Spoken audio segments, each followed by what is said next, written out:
السلام عليكم، مرحبا بكم كاملين. معكم نزار الدحماني باطا كومبوزيتور من المغرب. وصلنا للدرس رقم 3، هو كيفاش نلعبوا ولا نتعاملوا مع الشارلستون في الموسيقى الشعبيه. لاحظتوا ان انا اليوم مستغني على شحال من حاجه في الباطري. انا ما بغيتش نخلي لكم ليسباس شويه باين باش يبين لكم كيفاش غنتعاملوا. خليت لكم شارلستون كيس كلير طوم 1 و غروس كيس. غنخليكم دابا مع التطبيق، وحاولوا الدراري تلاحظوا مزيان وحاولوا تخدموا مزيان، لان الخدمه تعطيكم واحد النتيجه في الاخر. الا قلتي انا راه صافي غادي نديرو انا بلا ما عندي ما نخدم، ما عمرك غتعول. المهم خليكم مع الدرس. كان معكم نزار الدحماني، ونسيت ما قلت لكم رمضان مبارك.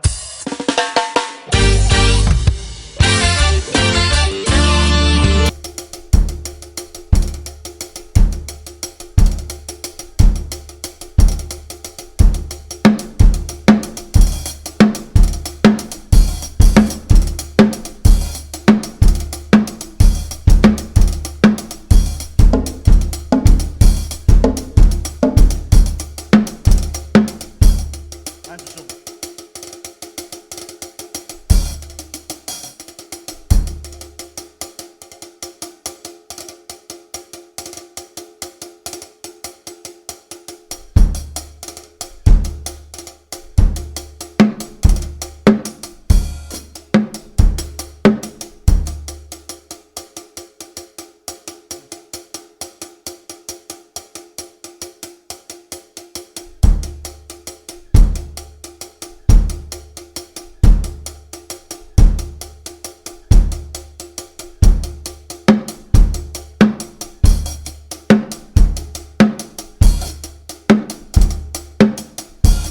حاولوا تخلوا هذيك.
شتو؟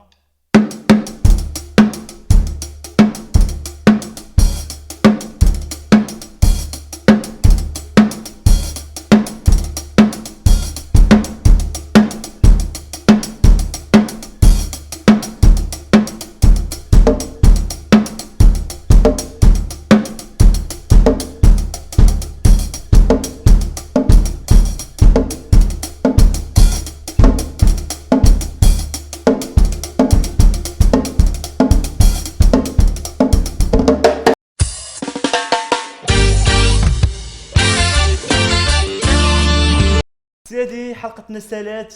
حلقتنا كيفاش نتعاملوا مع الشارلستون في طوم 1، في كيس كلير، وفي غروس كيس.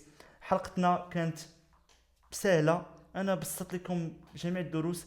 لا عجبكم الفيديو ما تبخلوش عنا بشي جيم، وبارطاجيو الفيديو مع اصحابكم، وحاولوا هذا الفيديو بغيتو ينتشر باش الدراري يتعلموا الباطري، لان في العالم العربي راه ما كاينش شي واحد تعلم في الباطري. خاصنا حنا. انا دابا راه درت هاد البديره، انا بغيت بديرات اخرين واخا ما تعرفش، عارف شي حاجه بسيطه علم بها الدراري صحابك باش يعرفوا لا باتري، وما تبخلش بها كي خليها مول الكاميرا ما اللي معايا. المهم سالات الحلقه ديالنا. كما قلت لكم عاوتاني ما تبخلوش عندنا بجيم، ان هذيك جيم وهذيك صابوني هي هذاك هو الخلاص ديالنا. والشكر ديالكم والمحبه ديالكم في الكومنتير وفي لاباج ديالي. اللي بغى يشوف الفيديو يدخل اليوتيوب ولا يدخل لاباج ديالي ديال الفيسبوك نزار الدحماني. معكم نزار الدحماني، وبسلامه.